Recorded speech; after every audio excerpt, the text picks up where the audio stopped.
All right, we'll move on to the next agenda item, which is a COVID update on DESE policies involving vaccination rates and mask requirements. Thank you. So this is, I want to frame this update. It's a verbal update. I mean, we're not going to open a lot of documents. These have already been released, so I put them here for public record review.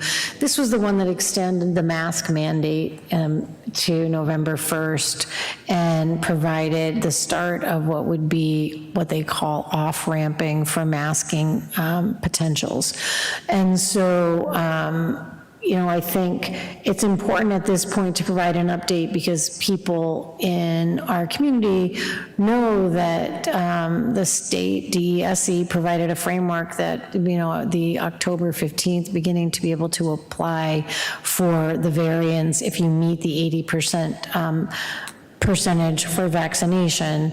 And so I think it's important to provide for you an update and some steps forward. So that document is there and well, you know, it's available. We've released it a couple times.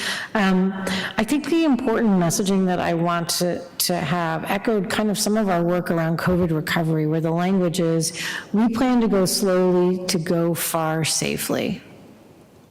So, you know, I think that we've learned that being able to go slowly enough to include the proper discussions, groups, no surprises, adjustment time for everyone, planning appropriately will allow us to go far safely and maintain the quality of focus we have on instruction this year and the sense of safety, while we also move forward towards resolution of COVID-based protocols when it's appropriate. So right now what I want to do is propose to you a couple of next steps. I currently have had a chance to begin those informal discussions. We attended Labor Board where we said that this exact message and that I would be coming to you and proposing how to take next steps. From there, tomorrow we meet with our leadership team, then we start to meet with the superintendent's advisory. I'll go back to the Board of Health. So there's just lots of groups to circle through. Yesterday I sat with 22 superintendents at a round table and had in-depth conversation around how those districts are starting to take steps forward in their planning. So, and then we have our labor board as well. So all of those groups are just, again, beginning thoughtful conversation. For me, I think it's important to put a proposal in front of you that what I think the next important step is that because our vaccination rate in Westborough is above the 80% benchmark, well above the 80% benchmark for students of vaccination age and for our faculty, reported at our last meeting, I would be proposing to apply to DESE for the waiver to move to more optional masking. That would allow us to have received permission, and it just is kind of like the first check the box in the slow, thoughtful steps forward. If you approve me applying for that, I would say the next important step is that then I would attend the Board of Health meeting. I would ask for an opportunity to speak with them on our behalf, and I would be seeking recommendations from them to give us some guidance on what their metrics are for and advice to us that I can bring back to you for moving forward with optional masking.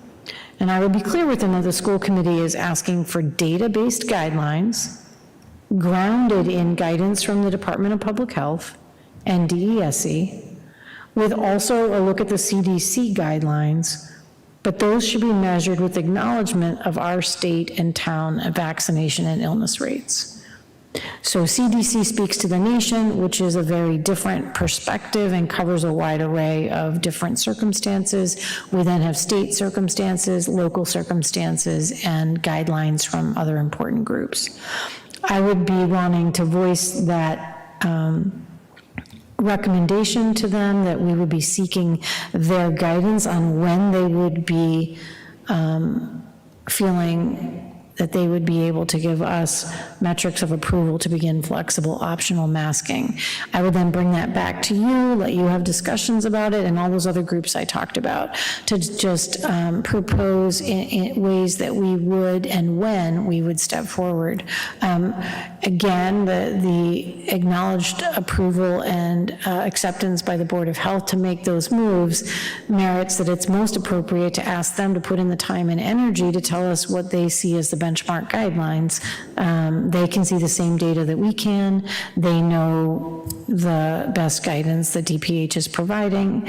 And so I would think that for us to engage in a conversation, it's just going to be easier to work off of when they're going to say yes, as opposed to going back and forth and, you know, feeling like we get told no or yes. I'd rather just work forward collaboratively as we have over the last 2 years with this board. I want to give a shout out to, you know, the amount of time that I spent with the director over the last 2 years, now a new director, and Jennifer Sullivan has been very collaborative.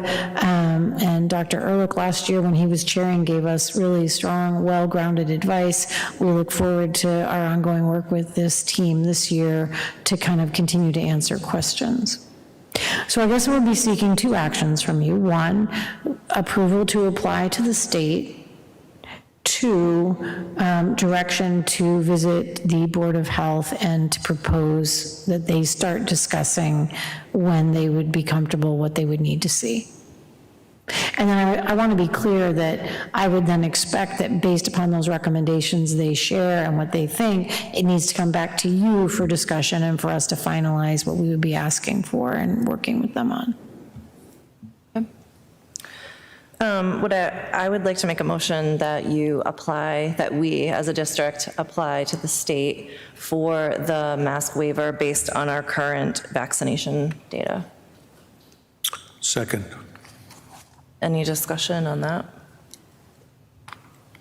Well, I just want to mention that it opens up the space that eventually, you know, we would have potential optional masking. So by voting on it, we're saying we expect that one day there could be optional masking based upon recommendations and metrics. So I just wanted to put it out there versus, you know, seems obvious, but. No, I appreciate, you know, the willingness for us to articulate our area of interest. And again, I want to be clear, I have heard clearly, and there's a range of interest, and we will speak about this, elementary faculty very concerned that teaching in this setting is incredibly difficult for them. And they would be looking towards guidelines for optional masking when possible, even to stand at the front of the classroom, be able to read a book, or to do guided reading groups even at a better distance, but without masks so that they can teach effectively.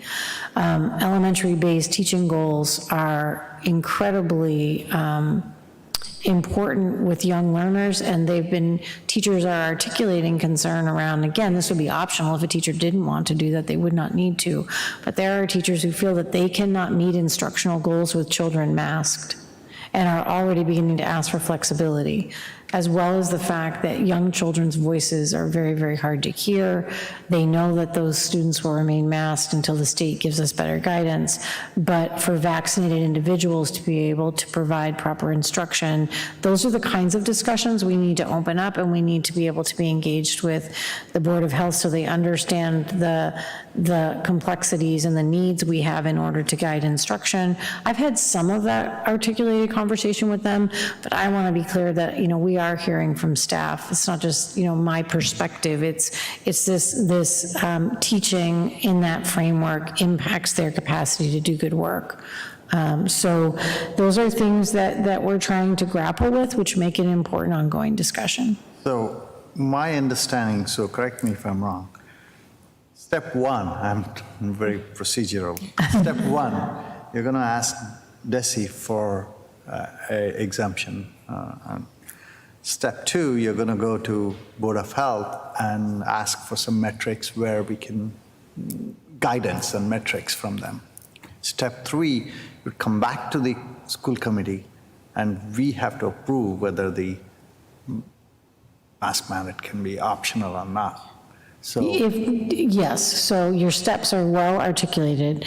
I would return to you as well as all those other circled group, Yeah. the labor board, the superintendent's advisor, would be kind of circling back through those groups with discussion.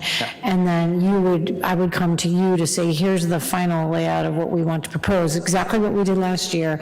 And then we would go back to Board of Health and, request their approval. So we're looking for a stronger direction from them where they can articulate what they think those benchmarks can and should be, so you can engage in conversation with them. And we can then, everything will come to you. Step 4 would then be to go back to the Board of Health and then, acknowledge that we've met around that collaboration of those metrics. so when, step 3, when you come to us, it's prerogative on us to keep in mind all of the constituents, including the students, the teachers, the faculty, the staff, the parents, everybody, for us then to decide whether we're going to approve Exactly. it. So we still have our policy in place.